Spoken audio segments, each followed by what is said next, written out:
O X, antigo Twitter, anunciou no sábado 17 o fim de sua operação no Brasil. A plataforma afirmou em comunicado que a decisão foi tomada após o ministro Alexandre de Moraes do STF ameaçar prender o representante legal do X no país. Abro aspas.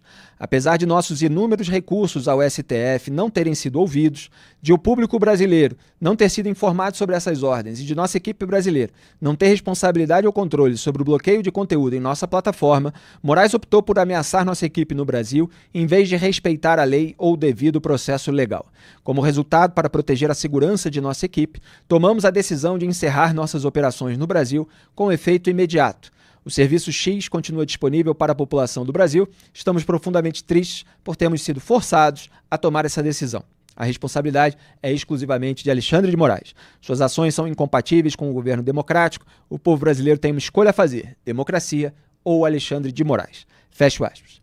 O X também compartilhou na plataforma a ameaça de prisão à responsável pelo escritório das redes sociais no Brasil, Raquel de Oliveira Villanova Conceição, em caso de descumprimento de decisões judiciais. Aspas, multa diária de R$20 mil. A administradora da empresa está ali no finalzinho dessa imagem que vocês estão vendo na tela. Raquel de Oliveira Villanova Conceição, cumulativa àquela imposta à empresa, agora sim, bem como decretação de prisão por desobediência à determinação judicial. Fecho aspas. Moraes decidiu, na semana passada, aumentar a multa do X e indicou possível responsabilização da plataforma pelo crime de desobediência por não bloquear determinados perfis.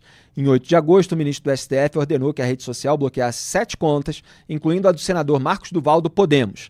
O X, porém, não cumpriu a decisão. Elon Musk, dono da plataforma, afirmou no sábado 17 que Moraes é uma vergonha total para a justiça. Abro aspas.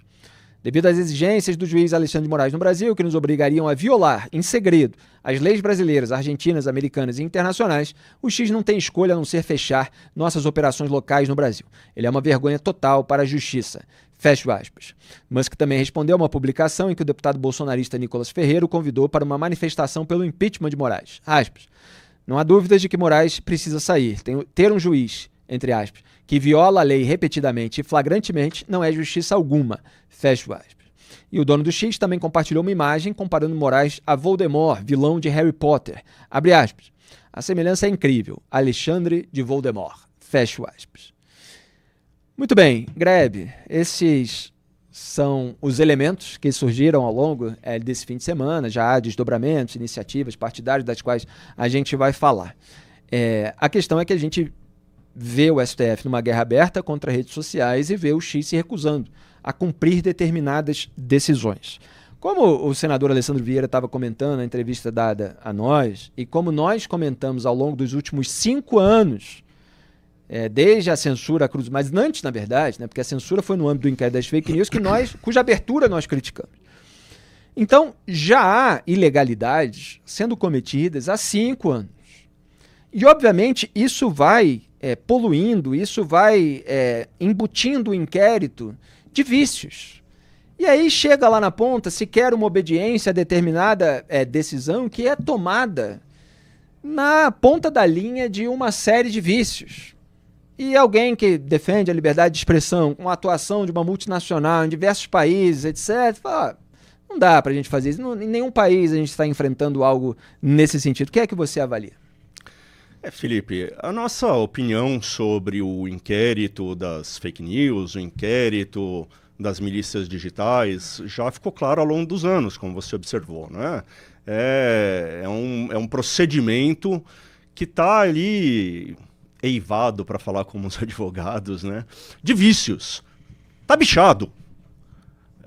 Precisam acabar esses inquéritos. Eles não podem mais ficar nas mãos do STF e do Alexandre de Moraes em particular, como armas para ser apontadas contra aqueles de quem se discorda politicamente. Não é para isso que serve. Não é para ser instrumento permanente de ameaça, chantagem política, vamos dizer assim. Está tudo errado na condução desses inquéritos. Faz tempo que se cruzou a fronteira do autoritarismo na condução desses inquéritos. Agora, eu não vou passar a mão na cabeça do Elon Musk. O Elon Musk não é flor que se cheire. Ele aceita numa boa as imposições de países muito mais autoritários e com regimes muito mais deturpados pela mão forte de algum tirano, como a Turquia, por exemplo, como a China, a Rússia.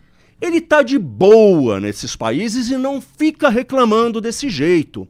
Então essa história de que o Elon Musk é o grande paladino com uma armadura prateada, defendendo o mundo do dragão, é mentira. Cavaleiro Templário. Não é um cavaleiro templário. É um oportunista e é um malandro que fica usando as redes sociais, inclusive a dele mesmo, para fazer essa propaganda. Não vou comprar a briga do lado do Elon Musk. Não é porque o STF errou que você deve abraçar o outro lado sem... Integralmente. De modo acrítico. Exatamente. Aliás, essa postura, evidentemente, cada um vai fazer uma análise, mas essa postura, em geral, é a do antagonista, de colocar a bola no chão e falar, isso aqui está errado, isso não quer dizer uma adesão ao outro lado. Inclusive em relação a esse comportamento de diversos bolsonaristas nas redes sociais, mentindo, desinformando, ameaçando muitas vezes, incorrendo, pelo menos em tese, em crimes contra a honra, que deveriam ser julgados pelo processo legal, sim, no âmbito do poder judiciário. Então, nós acusamos, demonstramos, denunciamos uma série de condutas e postagens nesse sentido. Isso não quer dizer, evidentemente, que nós vamos defender os métodos do Moraes de censurar, de retirar perfis inteiros, de usar poder de polícia, de troca-troca entre o gabinete num tribunal junto com o outro, sem qualquer transparência aos dados. Então, essa polarização, esse populismo do nós contra eles, que eu já chamei em artigo no antagonista.com.br de supremo populismo também, porque você tem o populismo autoritário de esquerda, você tem o populismo autoritário de direita, você tem o supremo populismo. Essa coisa do nós defensores da democracia contra eles, os antidemocráticos. E o STF incorreu nisso, com adesão do governo Lula, portanto, numa parceria com o populismo autoritário de esquerda e com adesão de boa parte do mercado da comunicação. Nós não, nós estávamos criticando desde a raiz, ao contrário, inclusive, daqueles que se tornaram alvos do inquérito depois, que são os bolsonaristas. Porque Jair Bolsonaro, no começo, defendeu, porque não queria melindrar o Toffoli, estava tentando blindar o filho contra a investigação e o Toffoli estava ajudou a blindar o Toffoli no Congresso contra a CPI da Lava Toga. Essa história está excessivamente contada em todos os detalhes na nossa obra, seja audiovisual, seja escrita. Então, a postura que o Graeb está tendo, com a sua análise particular a respeito dos fenômenos e o seu ponto de vista crítico, ela tem esse pano de fundo, né, Graeb? Essa essência de que, olha, nós vamos aqui apontar os elementos negativos de todo lado. Isso não quer dizer adesão a um lado contra o outro. É nesse tipo de movimento de massa que as pessoas muitas vezes erram em aderir, né? É como se tem uma luta contra a outra, eu odeio mais aquele, então vou voltar todas as minhas baterias contra aquele e vou aderir a tudo que essa pessoa fale ou faça. E não é necessário não é. Que o Elon Musk, super-herói, entre no campo de batalha para que nós, aqui no Brasil, possamos apontar os problemas do STF. Isso tem sido feito não só por nós, por inúmeros personagens da conversa pública no Brasil. No Congresso, fora do Congresso, em meios de comunicação. Ou seja, essa imagem do Elon Musk como o único que está... Não cabe, não é verdade. É alguém que tem interesses e que usou, inclusive, esse episódio para fazer um movimento que a gente não sabe quais são os motivos empresariais. Porque sempre tem motivos empresariais. Não é porque ele é bilionário que ele não se preocupa com os negócios dele. É óbvio que sim. É justamente porque é bilionário.